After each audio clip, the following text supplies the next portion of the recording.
तो फ्रेंड्स हम पॉलिटी से क्वेश्चन कल हमने स्टार्ट किए थे, लगभग 27 क्वेश्चन कवर किए थे। तो आज यहाँ से हम आगे बढ़ेंगे। पिछले क्लासेस को नहीं देखेंगे तो देख सकते, सारे क्वेश्चन इंपॉर्टेंट है। तो चलिए सेशन को बढ़ाते हैं आगे। पहले बार आए तो चैनल को सब्सक्राइब करके रख लीजिएगा ताकि नोटिफिकेशन आपके लिए पहुंच सकता है आपके चैनल में। तो चैनल को सब्सक्राइब करके रख लीजिएगा नोटिफिकेशन पाने के लिए। तो आपका जो इंडियन कॉन्स्टिट्यूशन आपके हर एग्जाम, जो जीके में इंडियन कॉन्स्टिट्यूशन से मोस्ट इंपॉर्टेंट क्वेश्चन लेकर आया हूँ, जो आपके हर एग्जाम का कवर कराएगा, चाहे कोई भी एग्जाम हो। तो क्वेश्चन हमारा, भारत में राष्ट्रीय आय का जो लेखा जोखा, जो हिसाब किताब किसके द्वारा इसको प्रकाशित किया जाता है? योजना आयोग के द्वारा, भारतीय सांख्यिकी संस्थान के द्वारा, वित्त आयोग के द्वारा, या केंद्रीय सांख्यिकी संगठन के द्वारा। इसको हम सीएसओ के नाम से जानते हैं, याद रखिएगा, सीएसओ के नाम से इसको हम जानते हैं। इसकी स्थापना कहाँ कब किया था? 2005 में इसकी स्थापना किया गया था और इसका हेडक्वार्टर आपके न्यू दिल्ली में इसका हेडक्वार्टर है, तो इसको याद रखिएगा। अभी वर्तमान में इसके विमल कुमार इसके हेड हैं, तो इसको याद रखिएगा। अगला क्वेश्चन देखते हैं। भारत में उपराष्ट्रपति के चुनाव करने वाले सदस्य होते हैं पार्लियामेंट के, लोकसभा के, राज्यसभा के, या आपके मंत्रिपरिषद के? तो इसका जो करेक्ट आंसर हो जाएगा आपका, तो आपके पार्लियामेंट के चुनाव करने वाले सदस्य होते हैं। भारत के उपराष्ट्रपति के चुनाव इनके माध्यम से होता है, तो इसको याद रखिएगा।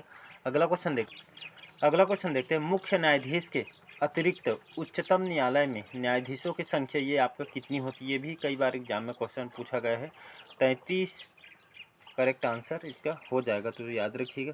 ये इसमें एक मुख्य न्यायाधीश होते हैं और उच्च न्यायालय में टोटल 33 मुख्य न्यायाधीश होते हैं, तो इसको याद रखिएगा, इंपॉर्टेंट क्वेश्चन है। अगला क्वेश्चन, भारत एक धर्मनिरपेक्ष राष्ट्र है, या आपके हिंदू राष्ट्र है, या हिंदू मुस्लिम राष्ट्र है, या इनमें से कोई नहीं? इसका जो करेक्ट आंसर हो जाए तो भारत एक धर्मनिरपेक्ष राष्ट्र है। ये भी कई बार एग्जाम में क्वेश्चन पूछा है, तो इसको याद रखिए, मार्क कर देता हूँ। अगला क्वेश्चन देखते हैं। जो सदस्य लोकसभा के अध्यक्ष का चुनाव करते हैं, ये आपके कौन होते हैं? पार्लियामेंट के, मंत्रिमंडल के, राज्यसभा के, या आपके लोकसभा के? इसका डी ऑप्शन करेक्ट आंसर हो जाएगा। तो जो सदस्य लोकसभा के जो अध्यक्षता जो चुनाव करते हैं, ये आपके लोकसभा होते हैं। वर्तमान में जो लोकसभा के अभी वर्तमान में आपका अध्यक्ष कौन है? तो ओम बिरला, नाम को याद रखिएगा। अभी वर्तमान में लोकसभा के अध्यक्ष ओम बिरला जी हैं। ये आपके 17वीं क्रम के लोकसभा के अध्यक्ष इनको चुना गया है। तो ये भी एग्जाम में क्वेश्चन पूछा गया है। अगला क्वेश्चन देखते हैं। भारत के राष्ट्रपति जिन सदस्यों द्वारा चुने जाते हैं, वे होते हैं आपके लोकसभा के, राज्यसभा के, पार्लियामेंट और राज्यों की विधानसभाओं के, या आपके जनता के प्रतिनिधियों के? इसका जो करेक्ट आंसर हो जाएगा, सी ऑप्शन हो जाएगा। तो भारत के राष्ट्रपति जिन सदस्यों द्वारा चुने जाते हैं, वो आपके एक तो आपके पार्लियामेंट के होते हैं और दूसरा आपका राज्य के विधानसभा के व्यक्ति होते हैं। तो इसका सी ऑप्शन याद रखिए, तो वो राष्ट्रपति की, जो भारत के राष्ट्रपति आपके इन सदस्यों द्वारा चुना जाता है। अगला क्वेश्चन देखते हैं, इंपॉर्टेंट क्वेश्चन है। पंचायती राज इसको लागू कब किया गया था? तो 1950 में, 1952 में, 1957 में, या 1959 में? तो इसका जो करेक्ट आंसर हो जाएगा आपका 1959, याद रखिए डेट को। तो ये आपके किसके कार्यकाल में? तो उस समय हमारे जो प्रधानमंत्री थे जवाहरलाल नेहरू, तो इनके द्वारा 2 अक्टूबर, याद रखिएगा, 2 अक्टूबर 1959 में, याद रखिएगा, पंचायती राज व्यवस्था को लागू किया गया था। सबसे पहले कहाँ लागू किया था? राजस्थान के नागौर जिला, याद रखिए, कई बार एग्जाम में क्वेश्चन पूछा कौन से जिले में स्टार्ट किया गया पहले बार? तो राजस्थान के नागौर जिला में, या आपके बदगरी गाँव में, या आपके 2 अक्टूबर 1959 को पंचायती राज व्यवस्था लागू की थी। वहाँ के उस समय भारत के प्रधानमंत्री कौन थे? तो जवाहरलाल नेहरू जी उस समय यहाँ के प्रधानमंत्री थे भारत के। इसको याद रखना है। अगला क्वेश्चन देखते हैं। उपचुनाव ये आपके कब कराया जाता है? तो इसको कभी भी कराया जा सकता है, मतलब इसको कोई अलग से प्रावधान नहीं है। तो डी इसका करेक्ट आंसर हो जाए। अगला क्वेश्चन देखते हैं। किसी भी राजनीतिक दल को राष्ट्रीय दल यहाँ पे बनाने के लिए कितने राज्यों में यहाँ पे मान्यता जरूरी है? तो 4, 6, 9 या 12? तो इसका करेक्ट आंसर हो जाएगा 4 राज्य, याद रखिएगा। तो राजनीतिक दल को मतलब राष्ट्रीय लेवल पे बनाने के लिए लगभग यहाँ पे 4 राज्य इसको मान्यता बहुत ही जरूरी है। तो इसका ए ऑप्शन करेक्ट आंसर हो। अगला क्वेश्चन देखते हैं। संयुक्त राष्ट्र संघ दिवस ये आपका कब मनाया जाता है? तो 24 अक्टूबर को, 22 अक्टूबर, 21 दिसंबर, या 22 नवंबर? इसका करेक्ट आंसर हो जाएगा आपका 24 अक्टूबर, या 24 अक्टूबर को संयुक्त राष्ट्र दिवस के रूप में प्रतिवर्ष इसको मनाया जाता है। ये लोगों के बीच जो उद्देश्य है यही है कि मतलब ये आपके जो जितने भी इनके द्वारा जो जानकारी उपलब्ध कराई जाती है इसको मतलब लोगों तक इसका पहुंचाना ये आपका मुख्य मकसद है। इसी लगभग आपके 1948 में सबसे पहले इसको मनाया गया था। संयुक्त राष्ट्र जो आपके घोषित किया गया था 24 अक्टूबर में संयुक्त राष्ट्र के यहाँ पे वर्षगांठ के रूप में इसको मनाया जाता है। इसको याद रखिएगा, इम्पोर्टेंट क्वेश्चन है। अगला क्वेश्चन देखते हैं, निम्नलिखित में कौन सा संविधान संशोधन राष्ट्रपति को किसी भी मसले को पुनः विचार के लिए, विचार विमर्श के लिए बोल रहे हैं, तो पुनः विचार के लिए मंत्रिमंडल को भेजने को शक्ति प्रदान करता है? कौन से आर्टिकल में बताया गया है? तो 39वां, 40वां, 42वां या आपके 44वां में। तो इसका जो करेक्ट आंसर हो जाएगा 44, 44वां।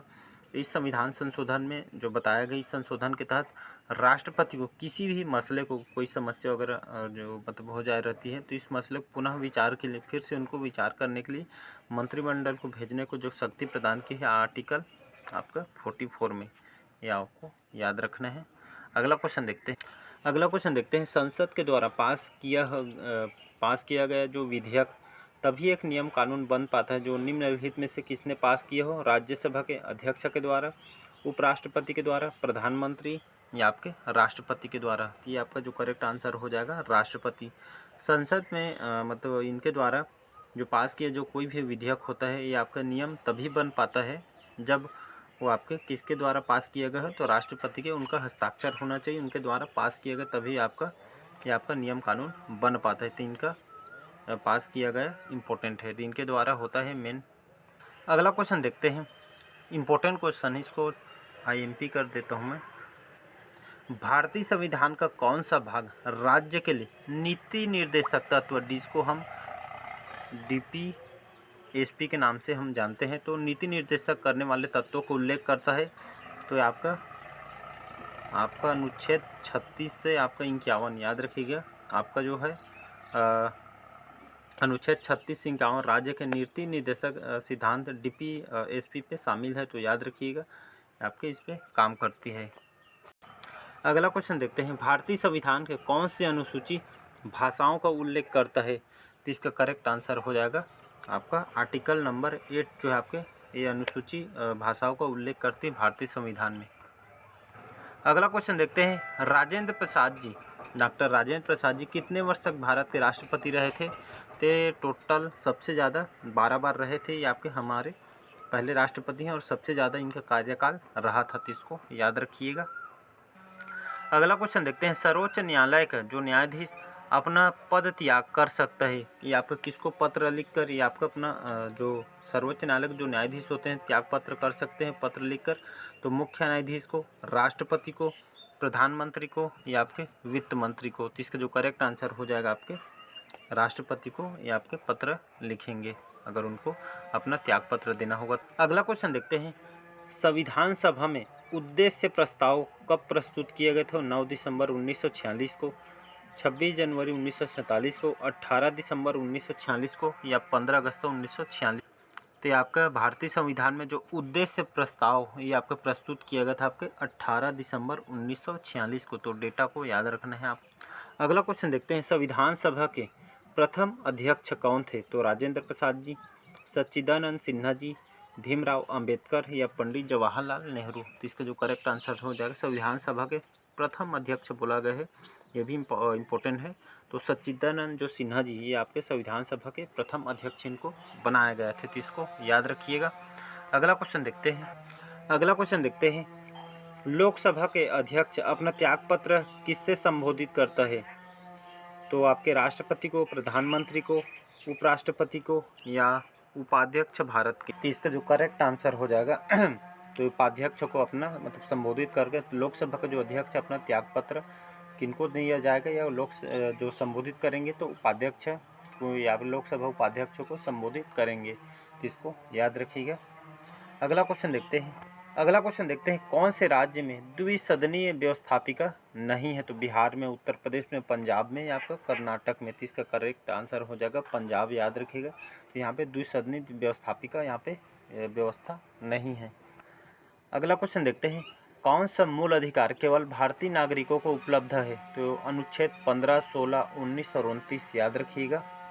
तो मूल अधिकार केवल भारतीय नागरिकों को उपलब्ध है, तो आपका अनुच्छेद 15, 16 और 19 और 29 से हमारे भारतीय नागरिकों को उपलब्ध कराई गई है, तो इसको याद रखिएगा। अगला क्वेश्चन देखते हैं। अगला क्वेश्चन है सत्य कथन चुनना है। इसमें वित्त आयोग एक संवैधानिक निकाय है। वित्त आयोग को संसद नियुक्त करती है। वित्त आयोग में 5 सदस्य होते हैं। हर 6 वर्ष बाद वित्त आयोग अपनी रिपोर्ट पेश करता है। तो इसका जो करेक्ट आंसर हो जाएगा सत्य कथन, यहाँ पे करेक्ट आंसर हो जाएगा ये ऑप्शन। वित्त आयोग एक संवैधानिक निकाय है। आर्टिकल आपका 280 में वित्त आयोग के बारे में बताया गया है, तो इसको याद रखिएगा। इसका ए ऑप्शन करेक्ट आंसर हो जाएगा। अगला क्वेश्चन देखते हैं। अगला क्वेश्चन देखते हैं राज्यसभा में गढ़ पूर्ति हेतु कितनी सदस्यों की आवश्यकता होती है? तो याद रखिए गढ़ पूर्ति के लिए आपका 25 सदस्यों की आवश्यकता होती है, तो इसका ए ऑप्शन करेक्ट आंसर हो जाएगा। अगला क्वेश्चन है पंचायती राज सबसे मुख्य भाग क्या है? तो उच्च न्यायालय, केंद्र सरकार, राज्य सरकार या ग्राम सभा? तो इसमें इंपॉर्टेंट आपका मुख्य भाग आपका ग्राम सभा है, याद रखिएगा। तो पंचायती राज का सबसे जो मुख्य भाग आपका ग्राम सभा होता है। अगला क्वेश्चन देखते हैं भारत में नए राजनीतिक जो दल को अनुमति कौन प्रदान करता है या कौन देता है? तो चुनाव आयोग, उच्च न्यायालय, राष्ट्रपति या आपके स्पीकर? इसका करेक्ट आंसर हो जाएगा आपका इलेक्शन कमीशन, चुनाव आयोग। इनके द्वारा भारत में जो नए राजनीतिक दल को अनुमति ये आपका प्रदान करता है, तो इसका ए ऑप्शन याद रखिएगा।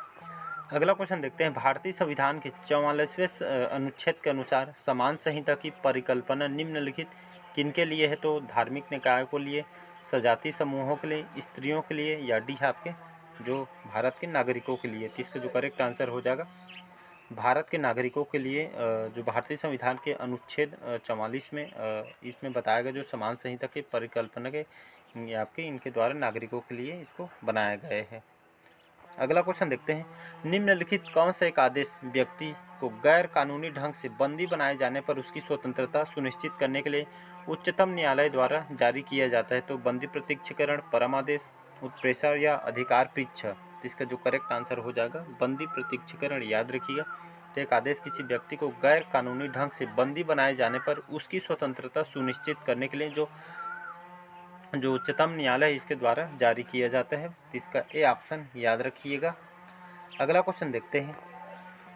अगला क्वेश्चन देखते हैं भारत का कोई नागरिक अपनी नागरिकता को देगा यदि वह भारतीय नागरिकता का परित्याग करता है, स्वेच्छा से किसी अन्य देश की नागरिकता प्राप्त करता है या किसी अन्य देश के नागरिक का विवाह करता है या सरकार की आलोचना करता है? तो इसमें कौन सा कथन यहाँ पे करेक्ट आंसर हो जाएगा? तो इसका पहला और दूसरा ये दोनों करेक्ट आंसर हो जाएगा। भारत का कोई नागरिक अपनी नागरिकता को मतलब त्याग करता है या देगा, तो वहाँ आपका भारतीय नागरिकता का परित्याग करता है तब होगा, और स्वेच्छा से किसी अन्य देश की नागरिकता करता है तब। ये दोनों आपका पहला और दूसरा कथन करेक्ट आंसर हो जाएगा। तो इसका आंसर सी केवल 1 और 2 करेक्ट आंसर हो जाएगा। तो चलिए आज का सेशन यहीं तक रखते हैं और बाकी हम नेक्स्ट पार्ट में क्वेश्चन को करेंगे। तो यहाँ से जितना भी क्वेश्चन तैयार किए गए सारे क्वेश्चन आपके पूछे गए क्वेश्चन हैं। तो अच्छा लगे चैनल को लाइक, सब्सक्राइब, शेयर कीजिएगा। Thank you.